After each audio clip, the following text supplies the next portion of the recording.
Hello everyone and welcome. Sit back, relax, make a cup of tea or whatever you like to drink and get ready for new stories from Yellow Cat.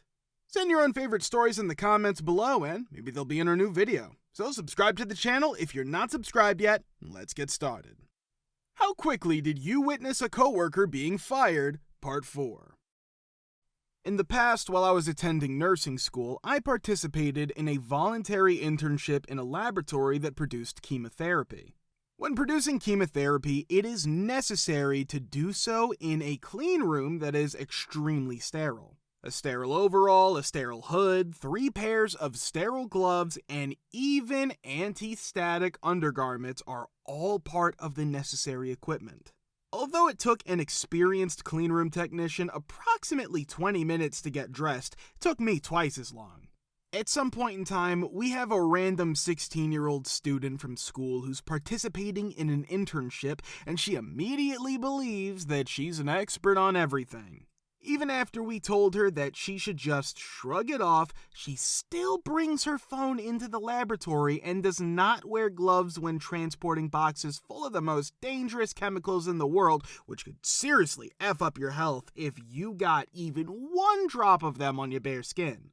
On the other hand, the moment that finally broke the camel's back was when she entered the clean room in a serious manner without wearing any sterile clothing. She was only wearing a mask, a hairnet, and her lab coat. Everyone in the room went completely still for a good 5 minutes, and then the pharmacist in charge gave the order for everyone to leave the area. Within a short period of time, the intern who was responsible for the cleanroom's outage was terminated from their position. I believed that she lasted a maximum of 4 or 5 hours. Edit. Many people, and for good reason, inquired about the means by which a 16-year-old could enter a cleanroom. To the best of my knowledge, her mother worked as a pharmacist and she placed her daughter in an internship so that she could pursue a career path that was comparable to her own, or something along those lines. Therefore, this provides an explanation for how she was able to obtain the internship in the first place. However, the entire process of entering the clean room is a different topic. Not only were only experienced technicians permitted entry, but the only reason I was allowed in there was due to the fact that I had a background in medicine and that I was essentially begging for permission to be in there. In addition, there was always someone present with me at all times throughout the process of putting the sterile clothing and observing the procedures. According to what I've been told, the intern in question failed to read the warning labels that were located on the exterior of the building regarding the required clothing. Instead, they believed that a hairnet and mask similar to an operating room would be sufficient, and they simply breezed inside. Although it is a bit of hearsay, it appears that she wandered off from the technician who was supervising her and wanted to observe us in the clean room while we were working. In spite of the fact that I didn't spend much time getting to know her, based on the few words we shared, she didn't appear to be the most intelligent person. To my regret, that's all I'm aware of and what I've heard. The technicians really do not want to discuss that little stunt any longer. I worked in IT for a small business with about 12 employees. HR only had one manager working, so they needed to hire someone to help them. The most important thing the department needed was to file a lot of paperwork that wasn't in order. That's why HR was going to hire someone to do it, but then that person would move on to more regular HR work. The new hire goes through the process and is made very clear what the job entails. Appears to be excited. I get a stupid message the first day she starts that she needs to change her name on her account because she got married and now has a new last name. I had just finished setting up my email and account, but hey, stuff happens. When I asked HR when she got married, they say it was more than a year ago. She was hired, so why didn't she say that? What do you know? But this issue was a sign of things to come. A few hours into the first day, after all the training, the HR manager goes over the details of the filing project. Then the new worker drops the bomb. She is allergic to paper and can't do this finding. You can touch the paper, but you shouldn't be too close to it. They told her that wasn't okay because she was going to be in HR, known for their paper, and the filing was the main project. She quit the same day and wasn't seen for about 8 hours. That's not a full shift. We were all pretty shocked. If you can't be around paper, why would you want this job? I was pretty sure she wasn't allergic and just didn't want to do the filing, though. Good news, she got her wish. Ooh, not a coworker, but a customer's new employee. I do contract IT, and at my last job, we tried having one person answer the phone queues to create a ticket before passing it off to a tech. One day, an employee that had been created to start that day called in with some issue. I forgot what. When the receptionist, not tech-savvy, answered the call and began taking the details, he was expecting her to be a tech. When she tried to explain that she answers the phones and creates the ticket to pass along to a tech, he began antagonizing her for being a woman, not knowing computers at an IT company, and roasting her to the people around her off the phone. The CFO of our company was a woman, and the CEO of the company this guy got hired to is a woman, both on friendly speaking terms, so you can imagine how things proceeded in the aftermath. We received the deactivation/disable within the hour. Although he was not a coworker of mine, my father used to teach students how to become linesmen for power companies at a 2-year-old technical school. There, he taught students how to become linesmen. Not only did one of his most talented students achieve a perfect score in the examination, but my father also assisted him in securing a position with a power company, which began on the very same day that he was hired. The student made a request for a vacation for his birthday, which was going to be 2 weeks after his start date, a couple of days before his first day of work. He demanded that he be given the birthday vacation. My dad, who knew the supervisor, told me that the supervisor thought that was a little bit aggressive, but that they were fine with the student taking the day off for their birthday.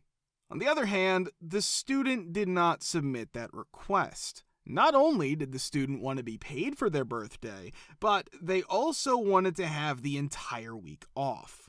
The supervisor stated that they were unable to do that because, according to the actual policy of the company, you are required to wait 3 months before you are eligible to receive vacation time. Because of the student's outburst over the phone regarding the matter, the supervisor terminated his employment before he had even begun his work. The other instance that I can recall is when I acquired a job and had been working there for approximately 9 months at that point. At that time, a woman who had worked with me at my previous job submitted her application to work for my new company. I worked in finance while she was in human resources. Her hiring manager asked me to vouch for her, and all I knew about her was that she had been working at the previous company for roughly the same amount of time that I had been working there. At the same time, the previous company was going through ownership changes, and as a result, they were laying off employees. I was one of those employees who was laid off. Consequently, I essentially vouchsafed her. They discovered that she was facing embezzlement charges after they had hired her, which resulted in her leaving the company after only 1 week of employment. Which homeowners association experience was the worst for you? Part 4. Every couple of months, the HOA had a man who was over 80 years old driving around in an old truck looking for violations. Random piece of paper with a scrawl that appeared to have been written by a child of 5 years old could be found stuffed in your door when you returned home. The scrawl appeared to have been written with a crayon or a magic marker. Comments such as "trash off porch," describing our donation to the Salvation Army that's waiting to be picked up, "get your home painted," "clear out your yard." For the purpose of paying the old man and enforcing their edicts, the HOA was making use of a city law that was intended for blighted neighborhoods. In most cases, it was illogical. For example, the neighbor next door was instructed to resurface their driveway, while ours was even worse, but it was ignored.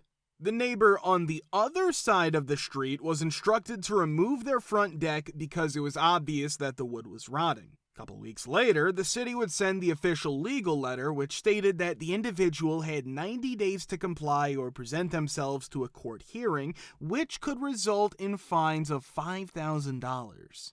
When a neighbor who was disabled and had a wife who was terminally ill went to court, the Homeowners Association, HOA, folded in about 30 seconds.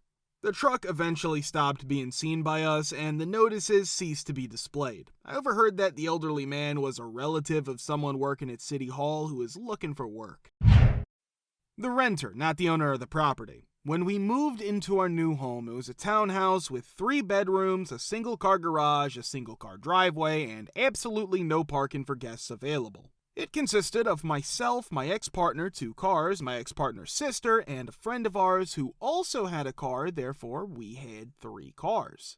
During the tour of the property, the real estate agent informed us that we could park the additional vehicle on the grass verge that was located on the side of the road. However, he did not mention anything about a homeowners association. After moving in and having been living there for a couple of months, we receive a notification informing us that we're not permitted to behave in that manner.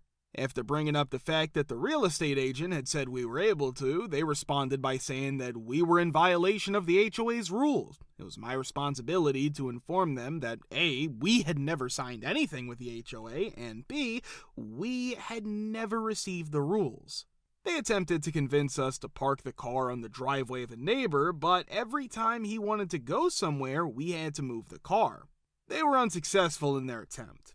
In response to my request for a copy of the rules, they promptly sent it to me.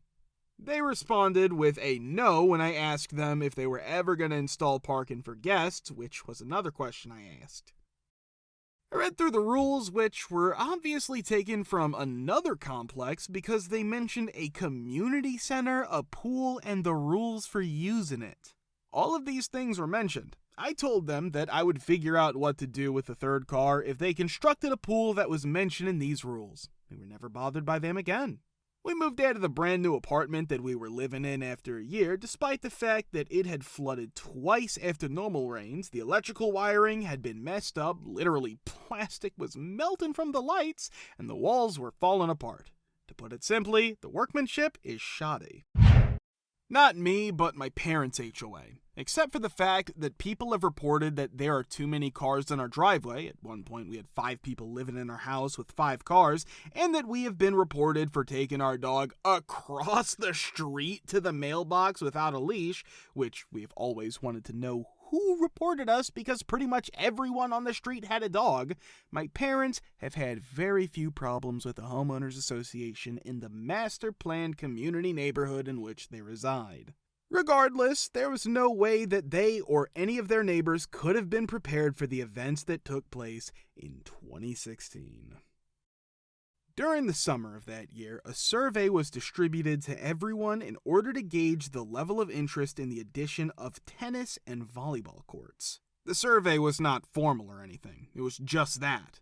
In September of that same year, another letter is sent out to everyone informing them that the dues for the following year are going to be increased for community maintenance and upgrades.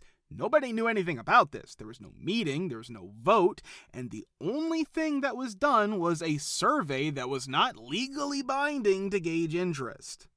On the community's Facebook page, there are a number of lengthy posts that are written in the style of political rants. These posts discuss bribes and backdoor dealings. When attorneys in the neighborhood begin to discuss the HOA's bylaws and the ways in which they were violated, the board ought to be sued, impeached, and other legal action should be taken. This was ultimately a response to rising maintenance costs, and the community maintenance and upgrades does not include the things that were included in the survey. The HOA responds by stating that they have the right to raise dues without a vote under certain circumstances, and that this was ultimately in response to the cost of maintenance. Then, a person who's close to a member of the board mentions a party that he was invited to in the neighborhood where those things were in fact discussed. At the party, they basically decided that because there was enough interest, they decided to raise the dues and hope nobody would complain about it. Currently, the Facebook mob is not content with merely filing a lawsuit against the HOA. Rather, they're demanding that the board be removed from their positions. I don't know if it was because people were caught up in the political energy that was going on during the election in 2016, but over the course of the next month, not only do flame wars continue on the Facebook page and people try to rally people for or against the HOA, but my parents send me a picture of campaign signs that are in people's yards. Next, I pay a visit over the course of a weekend, and while I'm there, I answer the door to literal campaigners who ask us whether we are in favor or opposed to impeachment. At last, the gathering takes place, and my parents have informed me that there were so many people that cars were even parked along their street, which is located a considerable distance away from one of the community centers where the gathering was held. They were impeached. It wasn't even a close vote, according to what my parents told me they read on Facebook. At least as of yet, the newly elected board has not shown the courage to bring up the possibility of adding tennis courts to the building. If you want to watch the part 3, hit the link here. Thank you for subscribing, the likes, and comments. We're very happy to see you all in the comments too. Thanks for your support.